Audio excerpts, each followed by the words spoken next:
देखिए, मैं कहना चाहता हूँ आपसे, देश का माहौल स्पष्ट दिख रहा है।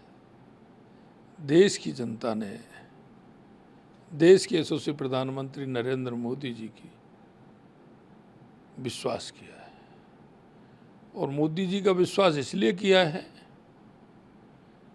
कि उनको ये विश्वास है कि मोदी जी जो कहते हैं वो करते हैं, और करते हैं वो कहते हैं।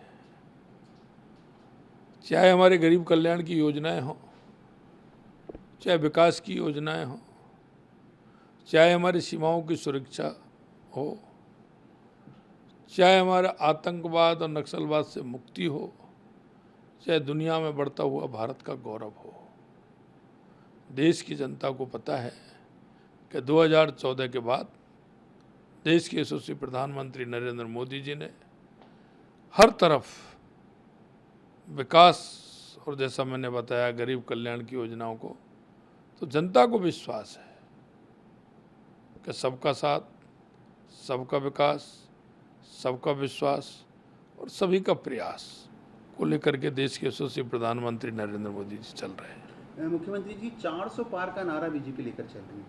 हालांकि जो विपक्षी गठबंधन है वो ये दावा कर रही है कि ये जो दावा है वो पूरा नहीं हो पाएगा। आपको क्या लगता है, क्या दावा पूरा हो पाएगा? देखिए, विपक्षी गठबंधन नहीं है, ठगबंधन है। ये विपक्षी हमेशा भ्रष्टाचार और तुष्टीकरण की राजनीति करता है। चुनाव आते ही ये लूट और झूठ की बात करते हैं। ये जनता को बरगलाने का काम करते हैं, और जनता समझ चुकी है,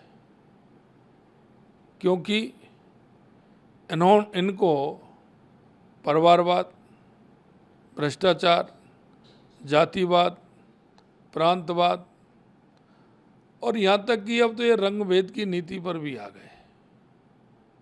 तो जनता को पता है कि ये वर्ग ला करके वोट की बात करते हैं। इन्होंने लगातार गरीबी हटाओ के नारे लगाए, लेकिन आज तक इनका गरीबी से किसी प्रकार का कोई नाता नहीं रहा। गरीब कल्याण की योजनाओं को अगर इस देश में उस गरीब तक पहुंचाने का काम किया है, अंतिम पायदान तक पहुंचाने का काम किया है, तो देश के यशस्वी प्रधानमंत्री नरेंद्र मोदी जी ने किया है। इसलिए मैं कह सकता हूं, जहां जहां जिस प्रदेश में मैं गया हूं, लोगों का मन देखा है, भाव देखा है, उत्साह देखा है, उमंग देखा है,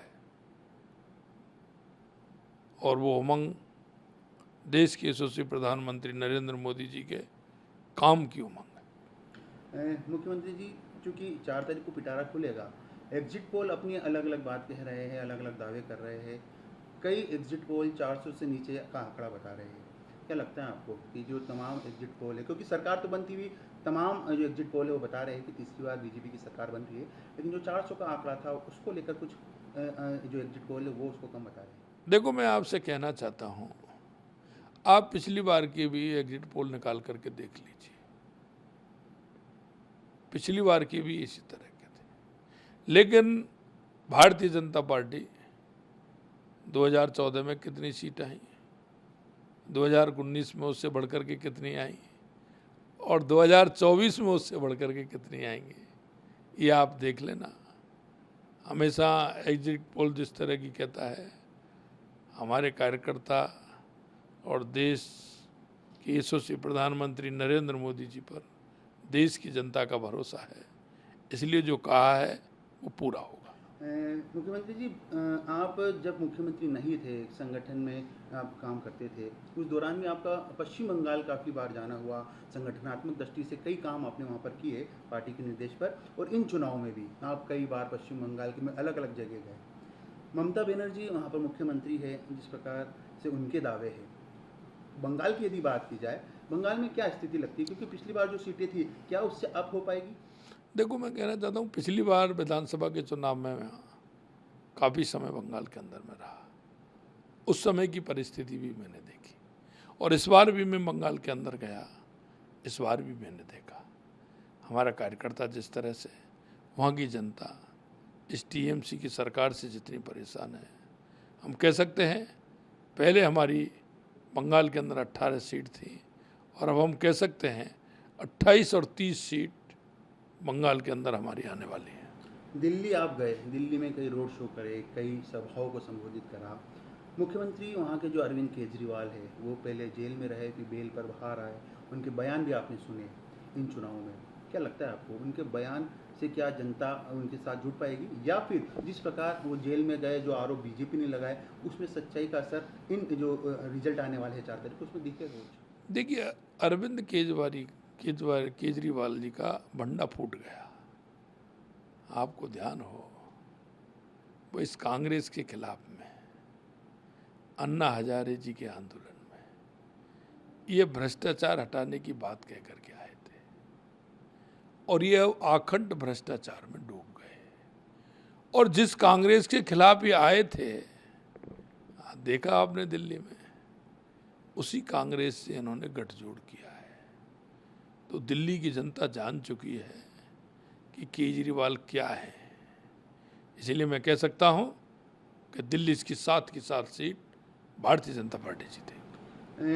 देश में राम मंदिर एक बड़ा मुद्दा था। हालांकि बीजेपी कहती है राजनीतिक मुद्दा नहीं है, लेकिन विपक्षी दल, जो खासतौर पर कांग्रेस और जो विपक्षी दल के और सहयोगी दल थे, वो इसे कहीं ना कहीं राजनीति से जोड़ रहे थे। उनका कहना था कि इन चुनाव में फ़ायदा लेने की कोशिश बीजेपी कर रही है। आपको लगता है ऐसा? क्योंकि हमेशा आपके जो लीडर्स हैं उन्होंने कहा कि राजनीति का विषय है ही। देखो, मैं कहना चाहता हूँ, विपक्ष वो बात करता है जिस तरह से वो कहते हैं, उनको कहने को कुछ नहीं बचता है। वो ऐसे मुद्दे उठाते हैं। हमने तो राम मंदिर का उनको निमंत्रण दिया था, उन्होंने तो वो निमंत्रण भी ठुकरा दिया। अगर इस तरह की राजनीति करती है तो कांग्रेस करती है। वो तुष्टीकरण के आधार पर चलना चाहती है, और तुष्टीकरण के मानते हुए वो ये सारे काम करती है। भारतीय जनता पार्टी काम करती है अपने विकास का और अपने गरीब कल्याण की योजनाओं का, और देश से जो वायदा किए उनको पूरा करने का काम करती है। इन चुनावों में बीजेपी के पास एक बड़ा चेहरा है प्रधानमंत्री का, नरेंद्र मोदी के रूप में। विपक्षी जो गठबंधन है, इंडिया अलायंस, उनके पास कोई चेहरा नहीं था, प्रधानमंत्री का अब तक कोई उम्मीदवार घोषित नहीं कर पाए। ऐसी स्थिति में जब चुनाव मैदान में उतरे बिना चेहरे के, और एक पार्टी जो विश्व का सबसे बड़ा चेहरा राजनीति में, उनको लेकर उतरे, क्या लगता है आपको, इसका कितना नुकसान इंडिया अलायंस को होगा? देखो, मैं कह सकता हूँ उनके पास कोई ऐसा है नहीं। दूसरी बात क्या है, आप अनुमान लगा सकते हैं गठबंधन उनका कैसा है। दिल्ली में वो आम आदमी पार्टी और कांग्रेस पार्टी एक होकर लड़ रहे हैं। हरियाणा और पंजाब में क्या हो गया, वहाँ अलग अलग लड़ रहे हैं। क्या स्थिति है इनकी? इसलिए मैं कहना चाहता हूँ, विपक्ष पूरी तरह से हताश है, निराश है।